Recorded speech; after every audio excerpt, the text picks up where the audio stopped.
It gives me great hope. Now I'm in the middle part of my life. I've walked with the Lord just a bit over 20 years.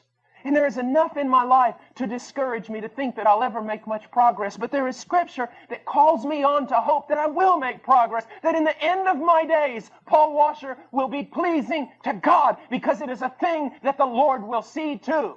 That it will be done. And He'll see to it in your life. He who began a good work will finish it. He will finish it. He will finish it. He did that in Enoch's life. He'll do that in ours. Do not become discouraged. Do not become discouraged. By faith, realize that He who began a good work in you will finish it. Now it goes on, verse 6, and without faith it is impossible to please Him. Now why is that? The faith or lack of faith we have with regard to anyone, any person, is a demonstration and a declaration of what we think about their character. If you say to someone, listen, I know what I'm talking about, trust me on this, just do it.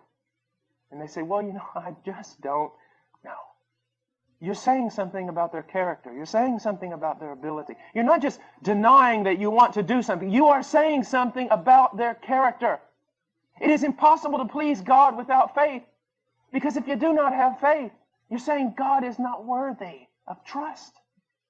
And that's what we talked about last night, and it's so important. Many people talk about faith and obedience, and they talk about them as two separate entities. In a sense they are, but in a sense they're not.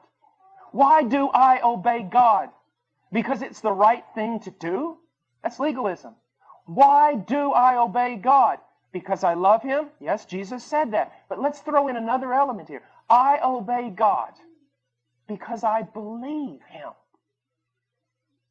He tells me to walk a certain way.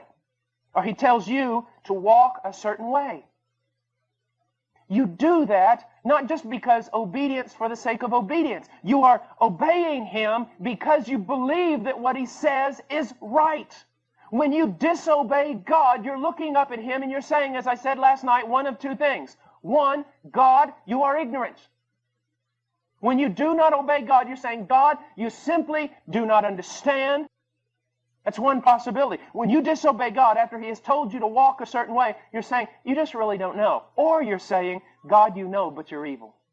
You know what's right. You know what's best for me, but you don't want to tell me. Because you want to steal my joy. You want to crush my life. You want to take away my freedom. But when God sets out a path before us, as He has in His Word, and we obey it, we're saying, God, I believe that you know everything.